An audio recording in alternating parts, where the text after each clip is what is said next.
shopper, and I know where you can order things. This clip-on lamp is what I used for the lighting, although there are books available on how to light a puppet theater. I'll shut the light off here so you can see. I don't know if you can tell with the lights on. There's one on each side. Clip-on lamps. They come in various colors, and you can get a gooseneck lamp too that will go farther. There's all kinds of ways that you could light a theater, but it's very good to have the room darkened and a light on the puppets because it really shows up well. We're going to dissect the puppet theater now. I don't want you to be afraid to try to build this because I want to show you exactly how I came up with the idea. I'm not all that creative, I really am not. But if you're patient and you don't give up, when you make a mistake, you just start over again and readapt it. I'll show you how I did start. When I found the foam board, I wanted to make sure what the directions said were true. So I tried first black paint, and then I tried the raspberry paint. I wanted to try the glue too. So I just got an extra piece of board, and you could even buy one first to see how you like to work with it. And I tried the different kinds of glue. Now, it says you can use all kinds of different glues, but it said a hot glue gun, and I put that right here, and it blew off the first thing, that other piece. And then I tried tacky glue, the thick adhesive glue, and it stayed very well. Now, when I was making the puppet theater, it didn't stay that well, So we practice, not only with the glue, but with the tape.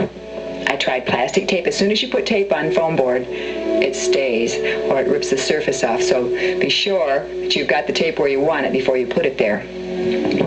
I tried the plastic tape on the edges, but it wasn't quite long enough. I did use the plastic tape as a support, but I used the duct tape as the hinge so that we can fold this puppet theater up and put it right against the wall or behind a piano or wherever we might be able to store it. Now let's look at the puppet theater itself and go over the things that we're going to do to make it. See my invisible puppet. Who's that? Showing the invisible puppet. Why, it's Barbara Dewey. I could see you, but you couldn't see me because this is a burlap backdrop, and I'm hidden between two pieces. Now let me show you. I put it on a mop handle. Can you see that mop handle? It has to be long enough though, because I don't want to get hit over the head with it like I've done many times before in another puppet theater. And then I have two behind me. You have to darken the theater so that you don't have shadows.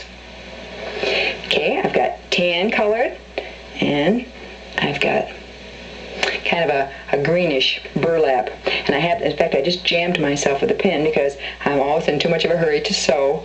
So I pinned this wrapped over the backdrop. Now, I could have done the same thing and had two. You can pin this up and pull that over to use whichever color you want.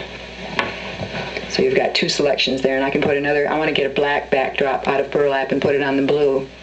All right. When I was sitting back here then, I'm sitting on a stool that I want to show you. It's a little short stool. I got it at Myers.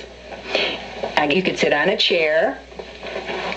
And then the puppets, because I've got big puppets, I have them sit on the taller stool. And I got that there too. They don't cost very much. They're cheap. I have two because it's easier. Now the nice thing about a burlap see-through puppet theater, there are several nice things about it. One, if your teacher, the puppet can say, "Hey Mike, get back in your chair," with the puppet. See, the kids aren't getting away with anything, and they can't figure out how does the puppet see what they're doing. The other thing is that I really have a terrible time memorizing.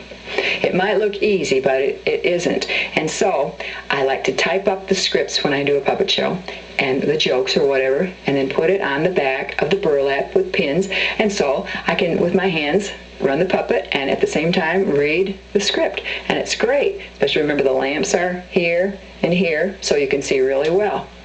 All right, we're going to look now at the puppet theater from the back side, so you'll see what I did. This is the inside of the theater. And as you can see, 1, 2, 3, 4, 5, 6 of the foam boards, the large size, 40 by 30. I painted the 2 insides black because they're the walls, and I left the other ones white. Now, when I went to glue the 2 together, because the surface was so large, they didn't want to stay together. So I took them upstairs and laid them out on my kitchen floor and tried to glue with the tacky glue the 2 pieces, the 2 top and bottom pieces together. Well, you can imagine what happened. My linoleum got tacky glue all over it, so you don't want to do that. So if you put down newspaper, what will happen? The newspaper will stick to the board, so you can't do that either. So what do you do next? And this is what you have to do when you start a project. Just experiment, think, let it sit for a while, think about what to do, and try something else, because eventually, if you keep on, you're going to have a good job. And I'm so tickled with this puppet theater that it was really worth all the trouble and the exasperation that I went through yesterday. But what I ended up doing was taking the clear plastic tape. Now, it could have been white, but I chose clear plastic because I didn't know what I was going to put it on. And I taped it along the 2 together. Now, it's underneath 2 layers here. But I taped clear plastic tape. I did each section separately. This section separately, this section separately, and this section separately. I taped across the inside, not the pink side, because I'd already painted the outside 6 walls. So on the inside I put clear plastic tape, and then I turned it over and laid it down on the floor, and with the clear plastic tape protecting the kitchen floor from the tacky glue, and a little bit of newspaper beside just in case. I put the tacky glue, I wish I could show you, but I can't. I just filled the seam with tacky glue and then bent it together to hold. So